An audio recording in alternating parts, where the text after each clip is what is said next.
الحمد لله نحمده ونستعينه ونستغفره ونؤمن به ونتوكل عليه ونعوذ بالله من شرور أنفسنا ومن سيئات أعمالنا من يهده الله فلا مضل له ومن يضلل فلا هادي له ونشهد أن لا إله إلا الله وحده لا شريك له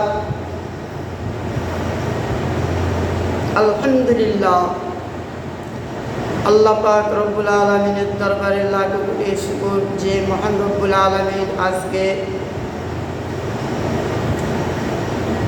পত্র এলাকা থেকে আল্লাহ পাক রব্বুল আলামিন আজকে আমাদেরকে একত্র করেছেন জান্নাতের বাগানে, জান্নাতের মজমায়, ফেরেশতাদের মজমায়। আল্লাহ পাক রব্বুল আলামিন জাকিরিনের মজমায়, শাকিরিনের মজমায়। আল্লাহ পাক রব্বুল আলামিন এই যে জান্নাতের বাগান, এই জান্নাতের বাগান, এই জান্নাতের বাগান, এই জায়গা গুনাহ মাফ হওয়ার জায়গা।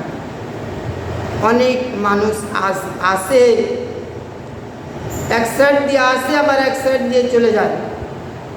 যে আল্লাহর বান্দাবান্দিরা শুরু থেকে নিয়ে শেষ পর্যন্ত যে ওয়াজ শুনে যাবে, দোয়া করে যাবে, কমের পক্ষে ওর আমল নামায় 50 লক্ষ নেকি কম আল্লাহ তাআলা দিতে পারে না। সুবহানাল্লাহ বলেন। আসলে এলে একটাই হলো কারণ যে প্রত্যেকটা মানুষের আলা ইন্না ফিল জাসাদি মুদগাতান ইযা সালুহাত সালুহাল জাসাদু কুল্লুহু ওয়া ইযা ফাসাদাত ফাসাদাল জাসাদু কুল্লু আলা ওয়াল কলব। প্রত্যেকটা মানুষের সিনার মধ্যে গোশতের একটা টুকরা আছে। এই গোশতের টুকরাটার নাম হলো কলব। এই কলবটা যদি পরিষ্কার হয়ে যায়, সমস্ত জিনিস তার ভালো লাগবে। যেরকম প্রত্যেকটা মানুষের সিনের মধ্যে একটা গোশতের টুকরা আছে, ওই গোশতের টুকরাটার নাম হলো আলা ওয়াল কলব। ওই গোশতের টুকরা যদি ভালো হয়ে যায় তো মানুষটা ভালোতে পরিণত হয়ে যায়। আর ওই গোশতের টুকরাটা যদি খারাপ হয়ে যায়, ওই মানুষটাই খারাপের মধ্যে পরিণত হয়ে যায়। ওই গোশতের টুকরাটা যদি পরিষ্কার করতে চাও, কি করা লাগবে? আল্লাহর টান না থাকলে তোমার সর্বক্ষণের জন্য নামাজের মধ্যে টান থাকতে হবে, রোজার মধ্যে টান থাকতে হবে। এই টানটা কখন হবে? যখন তার কলবটা পরিষ্কার হয়ে যাবে, তখন সে টান থাকবে। এই টান কোরআন পড়ার জন্য টান থাকবে, হাদিস পড়ার জন্য টান থাকবে, নামাজ পড়ার জন্য টান থাকবে, রোজা করার জন্য টান থাকবে। সমস্ত কাজ এই টান যা থাকবে তার জীবনটা সফলতা। কিসে টান থাকবে? নামাজের মধ্যে টান, রোজার মধ্যে টান, হাদিসের মধ্যে টান, কোরআনের মধ্যে টান। এই টানগুলি যদি তার কাজ থাকবে, ওই ব্যক্তি থাকবে যে ব্যক্তির কলবটা পরিষ্কার আছে। জঙ্গে দিলা সাইকালে লাপাকুন, জঙ্গে দিলা সাইকালে লাপাকুন, সিনারা বা উসকে উগুল জারিকুন। খায়রে নবীর উম্মতের দল, প্রত্যেকটা জিনিস পরিষ্কার করার একটা অস্ত্র আছে। প্রত্যেকটা জিনিস পরিষ্কার করার একটা অস্ত্র আছে। এখন মনে করবা যে নিজের শরীরে যেটা কাপড় প্রধান যেটা পরানো আছে, এই কাপড়টা যদি পরিষ্কার করা যায় তো কি করা লাগবে? এর একটা অস্ত্র আছে না নাই? কথা বলেন। এখন যদি যে অস্ত্র দিয়ে পরিষ্কার না করো, যেটা দিয়ে পরিষ্কার হবে সেটা দিয়ে যদি পরিষ্কার না করো, তাহলে ওই পোশাক কি পরিষ্কার হবে নাকি? এখন যদি আমরা চাই মাটি ঢিমা দিয়ে কাপড়ের মধ্যে যদি ডলা দিই তাহলে কাপড় কি পরিষ্কার হবে? কোনোদিন হবে না। তাহলে কাপড় পরিষ্কার করতে গেলে কি করা লাগবে? সাবান আর পানি দিয়ে, সাবান দিতে হবে, পানি দিতে হবে, তাহলে পরিষ্কার হবে। তো ঠিক ওই যে দিল, যে কলব যেটা কালো হয়ে গেছে সেটা পরিষ্কার করার জন্য একটা অস্ত্র আছে, জঙ্গে দিলা সই কালে লাকুন সিনার হাতা উসকে উ গুলজারে কুন। এই সিনার যেটা কলব সেটা পরিষ্কার করার অস্ত্র হলো লা ইলাহা ইল্লাল্লাহ, লা ইলাহা ইল্লাল্লাহ, লা ইলাহা ইল্লাল্লাহ। আল্লাহ ছাড়া কোনো মাবুদ নাই। একটা জিনিস জেনে রাখবেন, যেমন একটা গাছের মধ্যে যদি পাখি বাসা করে তাহলে ওই পাখিটাকে যদি বারে বারে ঢাল মারো তাহলে ওই পাখি কোনোদিন গাছে বসে থাকতে পারে না, ঠিক কিনা? ঠিক তেমনি জান্নাত যদি পেতে চাও তাহলে কি করা লাগবে? আল্লাহর পয়গম্বর বিশ্ব নবী মুহাম্মদ রাসূলুল্লাহ সাল্লাল্লাহু আলাইহি সাল্লাম বলেন, তারাকতু ফীকুম আমরাইন লান তাদিল্লু মা তামাসসাকতুম বিহিমা কিতাবাল্লাহি সুন্নাত রাসূলি। আল্লাহর পয়গম্বর বিশ্ব নবী মুহাম্মদ রাসূলুল্লাহ সাল্লাল্লাহু আলাইহি সাল্লাম বলেন, হে নবীর উম্মতের দল, তোমাদের নিকট দুইটি জিনিস তোমাদের কাছে আমি রেখে আসলাম। এই দুইটি জিনিস তোমরা যদি একড়ে ধরে রাখতে পারো তাহলে তোমরা কোনোদিন গুমরাহ হবে না। একটা হলো আল্লাহর কোরআন আর একটা হলো নবীর সুন্নত। এই দুইটি জিনিস যদি তোমরা একড়ে ধরে রাখতে পারো তাহলে তোমরা কোনোদিন গুমরাহ হবে না। রঙ্গে সুন্নত রঙ্গে আস্তানে বুয়াত, রঙ্গে সুন্নত রঙ্গে আস্তানে বুয়াত, সিবগাতুল্লাহ নশে কুরআনে বুয়াত।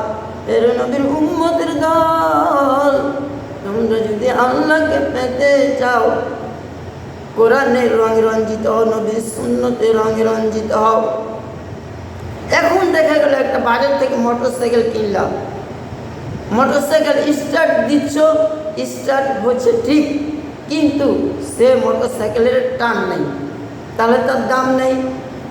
মোটরসাইকেলে যদি টান না থাকে, সামনের দিকে যদি অগ্রসর দ্রুতভাবে যদি না হয় তাহলে ওই মোটরসাইকেলের কোনো দাম আছে? কোনো দাম নেই। ঠিক তেমনি যে আল্লাহর বান্দারা যার কলব পরিষ্কার থাকবে তার সেই ওই ব্যক্তি তার সর্বক্ষণের জন্য অন্তরের মধ্যে নামাজের মধ্যে টান থাকবে, রোজার মধ্যে টান থাকবে, কোরআন পড়ার জন্য টান থাকবে, ওলামা কেরামদের সঙ্গে কথা বলার জন্য টান থাকবে। এই টান যদি থাকে তার জীবনটা তার সফলতা। কদ আফলাহা মান তাযাক্কা, কদ আফলাহা মান যাক্কাহা ওয়া কদ খাবা মান দাসসাহা। তোমার আত্মা যদি পবিত্র করতে পারো তোমার জীবনটা সফলতা।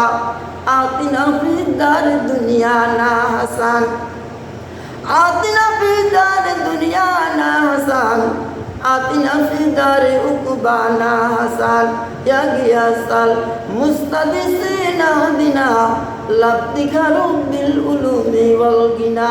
কাদের কুদ রতদারি বার কামাল, আন্তা রব্বি আন্তা হাসবি জুল জালাল। তুহি কাদের জলিলুল্লাহ জাহাদার, বহর হালে তুহি মেরে নিগাদার। হেরে নবীর উম্মতের দল, তোমার দিল আল্লাহওয়ালা দিল বানাও, তোমার দিল কোরআন আল্লাহ দিল বানাও, তোমার দিল নবীওয়ালা দিল বানাও, তোমার দিল নামাজওয়ালা দিল বানাও, তোমার দিল কোরআন পড়নেওয়ালা দিল বানাও, তোমার দিল কাবলামুখী ওয়ালা দিল বানাও, তোমার দিল ওলামা কেরামদের সঙ্গে জানে সর্বক্ষণ জানে সময়টা কাটাতে পারি সে তুমি দিল বানাও, সর্বক্ষণের জন্য জেনে মসজিদের মধ্যে যাইতে পারি সে দিল বানাও। এটা নবীর উম্মতের দল, যে সমস্ত বান্দারা ওই ব্যক্তি যেই শাহাদাত বান্দাকে করদো নজুল, গাইবাইতে খুদা গাইবাইতে রসুল, दिखा दिया इलाही मदीना के उसी बस्ती आए कि जिसमें रातों दिन मौला तेरी रहमत बरसती है। कोई व्यक्ति उत्तम, যে ব্যক্তি সর্বক্ষণের জন্য কখনো আল্লাহর ঘরে বসবাস করে, কখনো নবীর ঘরে বসবাস করে, ওই ব্যক্তির উপর আমার আল্লাহ পাক রব্বুল আলামিনের রহমত 24 ঘন্টা তার প্রতি আল্লাহর রহমত বর্ষণ হইতে থাকে। জোরে জোরে বলেন সুবহানাল্লাহ, আরো জোরে বলেন সুবহানাল্লাহ। লা ইলাহা ইল্লাল্লাহ, লা ইলাহা ইল্লাল্লাহ, লা ইলাহা ইল্লাল্লাহ। আমরা তো মানুষ, অহংকারী করছি। আল্লাহ পাক রব্বুল আলামিন কোরআন কারীমের মধ্যে বলছেন, ওয়ালিল্লাহি মা ফিস সামাওয়াতি ওয়া মা ফিল আরদ মিন দাব্বাতিন ওয়াল মালাইকাতু ওয়া হুম লা ইস্তাকবিরুন। যা কিছু আছে সমস্ত কিছু আল্লাহকে সিজদা করে। আকাশ মণ্ডলের থেকে तमाम পৃথিবীর যত জীবজন্তু আছে ফেরেশতাগণ অহংকারী করে না, ফেরেশতারা অহংকারী করে না। আর আমরা কি করি? আমরা অহংকারী করি। কিছু টাকা পয়সা হয়ে যায় তখন আমরা অহংকারীর অভাব থাকে না। এর নওগাঁ জেলার ভাইরা, নওগাঁ জেলার টাকার বাহাদুরি রাজশাহী জেলায় টিকবে না। রাজশাহী জেলার টাকার বাহাদুরি ভারতের জমিনে টিকবে না। ভারতের টাকার বাহাদুরি আমেরিকা রাশিয়ায় টিকবে না। আমেরিকা রাশিয়ার টাকার বাহাদুরি আমার আল্লাহর দরবারে টিকবে না। ঠিক কিনা? আল্লাহর দরবারে কিছু টিকবে? কোনোদিন টিকবে না। তা আসলে আমাদের সেই মেন ঘাঁটি হলো নামাজ। আর আমরা মনে করি আমরা মুসলমানের সন্তান, আমরা মনে করি মুসলমানের সন্তান, আমরা মুসলমানের সন্তান নিয়ে আমরা বসে আছি, কিন্তু কাম তো মুসলমানের মতন হয় না। আমরা কেমন মুসলমান যে নামাজের মধ্যে টান নাই, রোজার মধ্যে টান নাই, নামাজ পড়ার জন্য টান নাই, আল্লাহর হাদিস কোরআন পড়ার জন্য টান নাই, রসুলের হাদিস পড়ার জন্য টান নাই, আল্লাহর কোরআন পড়ার জন্য টান নাই। মুসলমানি বুয়াদ গর্দান নেহাদান, মুসলমানি বুয়াদ গর্দান নেহাদান, ইনানে খুতবা দুস্তে খাজা দাদান, সফরদান বা তোমায় খেসরা তু জানি সব কম বেসরা। এইরকম ভাবে নিজকে আল্লাহ এবং আল্লাহ রসুলের দরবারে যতটুকু সবুত করতে পারবা ততটুকুই তোমার নামে মুসলমানি তৈরি হবে। তু জাহিদ সুদি আলেম সুদি সাহেব সুদি আলেকিন মুসলমান না সুদি। 5 টাইম নামাজ আল্লাহ হুকুম করেছে, বলছি 4 টাইম পড়ছি, 4 টাইম 3 টাইম নাই, 1 টাইম পড়ছি 4 টাইম নাই, 4 টাইম পড়ছি 1 টাইম নাই। রমজান মাসে রোজা 30টা, রমজান মাসে রোজা আদায় করছি, রোজা রাখছি 20টা, 10টা নাই, 10টা আছে 20টা নাই। আমরা আংশিক মানতেছি আর আংশিক মানি না। আমাদের আংশিক মুসলমান বলা যাবে, তাকে পুরাপুরি মুসলমান বলা যাবে না। ঘুমের চেয়ে নামাজ ভালো, আরে তুমি ঘুমাইও না, ঠিক মতো পড়িলে নামাজ জান্নাত তোমার ঠিকানা। ঠিক মতো পড়িলে নামাজ জান্নাত তোমার ঠিকানা। পশু পাখি কীট পতঙ্গ কেউ তো ঘুমিয়ে রইল না, পশু পাখি কীট পতঙ্গ কেউ তো ঘুমিয়ে রইল না। ঠিক মতো পড়িলে নামাজ জান্নাত তোমার ঠিকানা। ঠিক মতো পড়িলে নামাজ জান্নাত তোমার ঠিকানা।